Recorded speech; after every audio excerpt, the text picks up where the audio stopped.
बिस्मिल्लाहिर्रहमानिर्रहीम। अस्सलामुअलैकुम वरहमतुल्लाहि वबरकातुहू टू ऑल ऑफ़ यू। उम्मीद है कि आप सब ठीक होंगे। डियर स्टूडेंट्स, आपको पता है कि प्रीवियस लेक्चर में हमने अपना ग्रामर पोर्शन स्टार्ट किया था और ग्रामर पोर्शन में हमने स्टोरीज़ के फ़ीचर्स के बारे में पढ़ा था और फिर एक स्टोरी को डिस्कस किया था और वो पढ़ा था और वही आपका होमवर्क था। और साथ ही आपको मैंने ये भी कहा था कि वो आपने याद करनी है, तो उम्मीद है कि वो आप सबको याद होगी। अब चूंकि हमने अपने इस टर्म में 2 स्टोरीज़ पढ़नी है, एक स्टोरी हम प्रीवियस लेक्चर में पढ़ चुके हैं, तो आज हम अपनी दूसरी स्टोरी पढ़ेंगे। लेकिन उस स्टोरी को पढ़ने से पहले मुझे उम्मीद है, यकीन है कि आप सबको क्लियर होगा कि स्टोरी राइटिंग के मेन फीचर्स कौन से होते हैं। तो अगर आपको नहीं क्लियर तो मैं दोबारा से एक दफ़ा आपको क्लियर कर देता हूँ, क्योंकि ये लिंकेज हमारे पास ये स्टोरी के लिए ही है, ठीक है। क्योंकि प्रीवियस लेक्चर में भी हम स्टोरी पढ़ रहे थे, इसमें भी, तो इन दोनों का हमारे पास एक कंसर्न सेम है कि स्टोरी राइटिंग के मेन फीचर्स क्या होते हैं। लिहाजा स्टोरी राइटिंग के मेन फीचर्स कौन से हैं?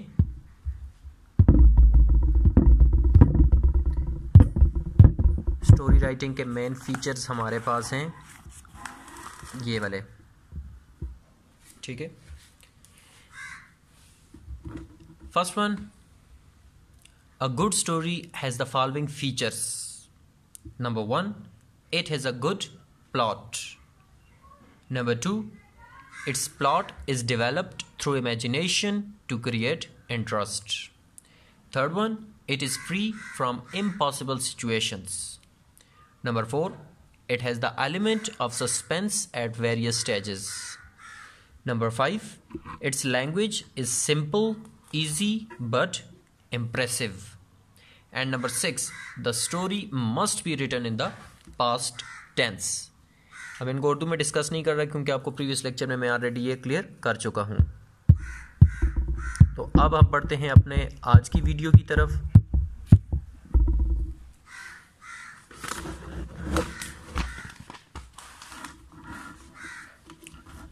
आज की जो हमारी स्टोरी है students, that is a greedy dog. यकीनन प्रीवियस क्लासेस में भी आपने पढ़ी होगी, लेकिन चूंकि आपको पता है कि स्टोरीज़ आगे मैट्रिक तक हमारे पास यही जाती हैं, सिर्फ थोड़ी वर्डिंग चेंज हो जाती है, ठीक है। तो ये वर्डिंग आपको क्लियर होनी चाहिए ताकि आप इस सेंस में ही याद करें। सो अ ग्रीडी डॉग, एक लालची कुत्ता। Once a dog had a piece of meat. Once a dog had a piece of meat. एक दफ़ा एक कुत्ते के पास गोश्त का एक टुकड़ा था। He wanted to cross a bridge. He wanted to cross a bridge. Bridge का मतलब क्या होता है? पुल। और क्रॉस का मतलब अबूर करना। So he wanted to cross a bridge. वो पुल को अबूर करना चाहता था, ठीक है। यानी कि एक डॉग है, अब आप अपने माइंड में एक इमेज बनाए, स्केच बनाए, ठीक है। अब स्टोरी वैसे थोड़ा वो हो जाता है, लेकिन एक माइंड में इमेज या स्केच बना लिया, उससे आसानी से याद हो जाती है। अब सबसे पहले माइंड में हमने एक इमेज बनाया कि एक कुत्ता है जिसके मुंह में क्या था? गोश्त का एक टुकड़ा था। अब वो जा रहा था तो रास्ते में क्या हुआ कि एक नदी आ गई और अब उसे क्या करना है? उस नदी को अबूर करना है। Suddenly he looked down into the water. Suddenly, अचानक। ही लुक्ड डाउन, उसने नीचे देखा, इनटू द वाटर, पानी में। Suddenly he looked down into the water, अचानक उसने नीचे पानी में देखा। He thought that there was another dog. He thought, उसने सोचा, that there was another dog, कि वहाँ पर कोई और कुत्ता भी है, ठीक है। अब जाहिर सी बात है, कुत्ता बेवकूफ़ था, लालची था, तो वो जिस वक्त नदी के ऊपर खड़ा था तो उसकी निगाह जिस वक्त नीचे अपने अक्स पर पड़ी तो उसे लगा कि नीचे तो कोई और कुत्ता है, ठीक है, जिसके मुंह में गोश्त का बड़ा टुकड़ा मौजूद है। He opened his mouth to bark at it. He opened his mouth, उसने अपने मुंह को खोला, टू बार्क एट इट, उसकी तरफ भौंकने के लिए। When he did so, जब उसने ऐसा किया।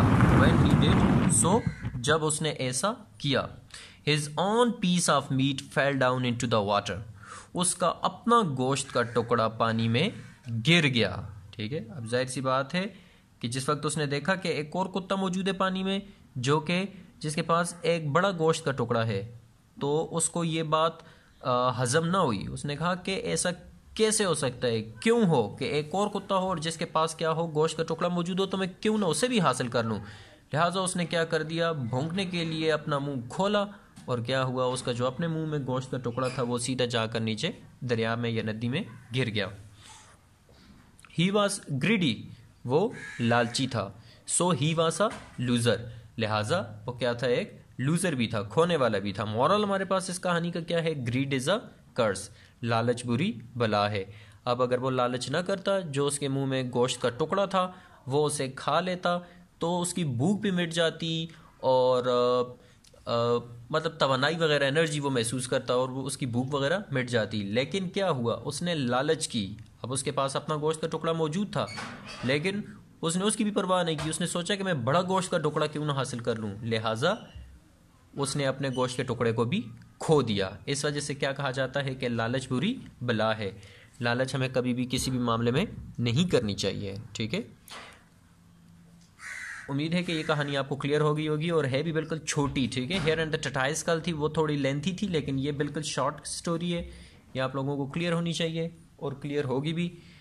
तो ये स्टोरी आपने अपने पास नीट कापीज़ पर भी लिखनी होगी और जो असाइनमेंट पेजेस हैं उन पर भी लिखनी होगी। और तीसरा काम ये करना होगा कि इसको याद भी आपने करना होगा। ठीक है, अब हम बढ़ते हैं जी, क्योंकि फ़िलहाल तो हमारे पास काफ़ी टाइम है, तो इसमें हम लोग ऐसा करते हैं कि आगे नेक्स्ट वीडियो में हम 2 लेटर्स को डिस्कस कर लेंगे। और अभी हम ऐसा करते हैं कि लेटर्स के बारे में थोड़ा जान लेते हैं, लेटर्स को डिस्कस कर लेते हैं कि इनके कितने पार्ट्स होते हैं और इनके बारे में क्या कुछ लिखा गया है।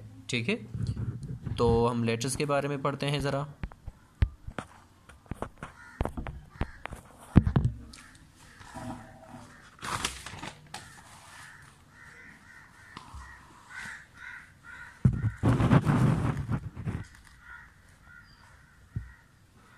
जी, पार्ट्स ऑफ लेटर। या आई थिंक सो कि प्रीवियस भी मैंने कोई ऐसा लेक्चर आपकी क्लास में दिया है, बल्कि इंग्लिश ए में हमारा एक चैप्टर आया था। ठीक है, इंग्लिश ए में एक चैप्टर आया था जो कि एक लेटर ही था, तो उसमें भी ये मैंने आपको पॉइंट्स क्लियर किए थे। लेकिन चूंकि अभी हम ग्रामर में दोबारा पढ़ रहे हैं, ग्रामर में सेपरेटली हम लेटर्स वगैरह लिखेंगे, एप्लीकेशंस लिखेंगे, तो इस वजह से उसके बारे में दोबारा आपको क्लियर कर रहा हूँ ताकि आपको ये क्लियर हो जाएँ और ये पार्ट्स आपको हमेशा के लिए आगे भी याद रहें, क्योंकि ये मोस्ट इंपॉर्टेंट थिंग है। ठीक है, सो पार्ट्स ऑफ अ लेटर, खत के हिस्से। और ऑब्वियसली सामने लिखे हुए हमारे पास खत के या लेटर के कितने हिस्से होते हैं, 4 पार्ट्स होते हैं। आपको इनकी स्पेलिंग समेत नाम भी याद करने हैं। ठीक है, 4 पार्ट्स होते हैं। अब जो फर्स्ट पार्ट होता है इसे हम लोग क्या बोलते हैं, बिगिनिंग या हेडिंग। अब इसे बिगिनिंग बोला जाए तो भी ठीक है और हेडिंग बोला जाए तो भी ठीक है। ठीक है, यानी कि अब इस पार्ट में हमारे पास आता क्या क्या है। अब लेटर तो हम सब ने छोटी क्लासेस से पढ़े हुए हैं, अब एक छोटा सा स्केच बना लेता हूँ आपके माइंड में ताकि आपको क्लियर हो।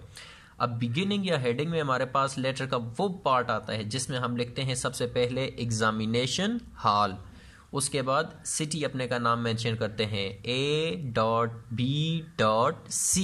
ठीक है, और थर्ड नंबर पे हम क्या मेंशन करते हैं, डेट, तारीख। ये 3 चीज़ें जो हम खत में लिखते हैं वो हमारे पास कौन से हिस्से में आती हैं, बिगिनिंग या हेडिंग में। उसके बाद सेकंड पार्ट को देखते हैं। सेकंड पार्ट हमारे पास है सैल्यूटेशन और ग्रीटिंग। इसको सैल्यूटेशन भी प्रोनाउंस किया इसका नाम लिया जा सकता है और इसे ग्रीटिंग भी कहा जा सकता है। अब ये लेटर का कौन सा पार्ट होता है, ये लेटर का वो पार्ट होता है जिसमें हम जिसको ख़त लिख रहे हैं उसको मुखातिब करते हैं। फॉर एग्जाम्पल, मैं अपने दोस्त को ख़त लिख रहा हूँ तो मैं लिखूंगा my dear friend.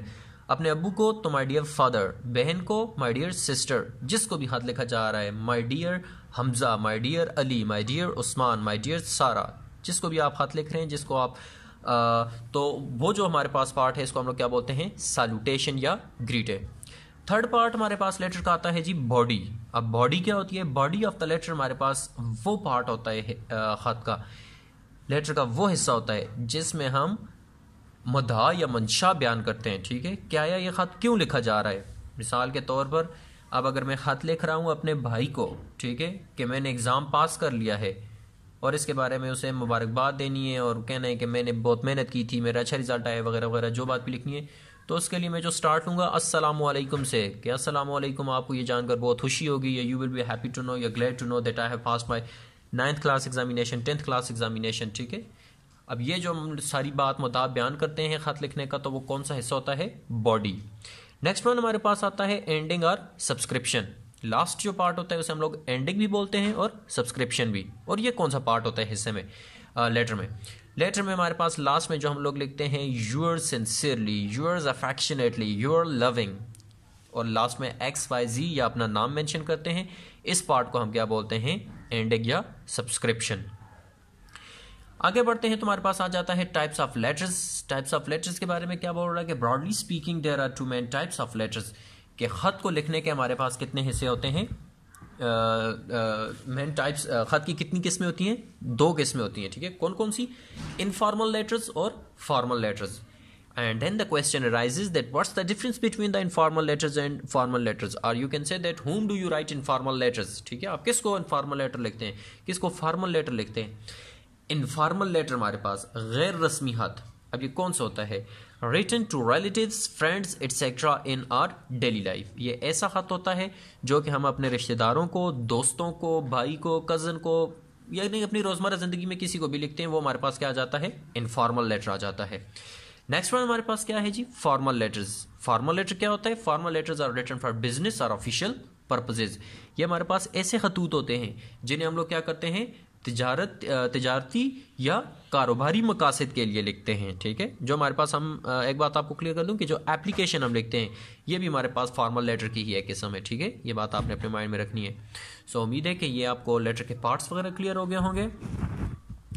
I think so that it's enough for today, and now again moving towards your main points.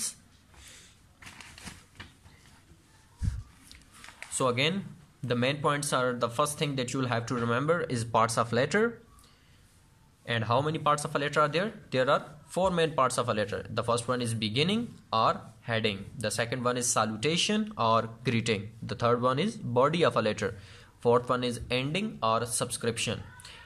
Then moving towards the types of letters, that how many types of letters. Broadly speaking, there are 2 main types of letters. The first one is informal letters and number 2 is formal letters. And now we are going to tell that whom do we write informal letters and formal letters to. So informal letters are written to relatives, friends etc in our daily life, and formal letters are written for business or official purposes. That's the first thing which you will have to remember. And the second thing, again, about the previous lecture, stories. A good story has the following features. Number 1, it has a good plot. Number 2, its plot is developed through imagination to create interest. Number 3, it is free from impossible situations. Number 4, it has the element of suspense at various stages. Number 5, its language is simple, easy but impressive. And number 6 is the story must be written in the past tense. So आज हमने story के बारे में भी दोबारा से एक दफ़ा पढ़ा, मेन पॉइंट्स में भी, ब्रेनस्टॉर्मिंग एक्टिविटी में भी इसको डिस्कस किया, और उसके बाद लेटर्स के बारे में हमने पढ़ा, ठीक है। लेटर के बारे में आपको क्लियर होनी चाहिए, इसके पार्ट्स कितने होते हैं, ठीक है, कितनी किस्में होती हैं खतूत की। और इसके अलावा जो अगली चीज़ हमने पढ़ी वो क्या थी, एक स्टोरी पढ़ी, और वो स्टोरी कौन सी थी, ग्रीडी डॉग। और ये ग्रीडी डॉग ही आपका होमवर्क है, ठीक है। आपका होमवर्क ये है कि आपने ये ग्रीडी डॉग जो स्टोरी है जिस पर मैंने फोकस किया हुआ है, बिल्कुल क्लियर, आई होप सो आपको दिखाई दे रहा होगा। आपने वीडियो यहाँ पर पास करके इस स्टोरी को नीट एंड क्लीन अपनी नीट कापीज़ पर भी लिखना है, और नीट कापीज़ पर लिखने के बाद आप इसे अपने असाइनमेंट पेजेस जो हैं उन पर भी लिखेंगे। जिस वक्त 2 दफ़ा आपने लिख ली तो ऑटोमेटिकली कुछ ना कुछ स्केच आपके माइंड में स्टोरी का बन जाएगा, तो आपने ये बेस्ट करके याद भी कर लेनी है, ठीक है। और आज के लेक्चर के बारे में अगर आपको कोई कन्फ्यूजन हो या कोई मसला हो या कोई सवाल हो तो आप मुझसे पूछ सकते हैं नीचे कमेंट्स में भी, और व्हाट्सएप पे भी, और टेलीग्राम पे भी, ठीक है। That's it, thanks and have a nice day.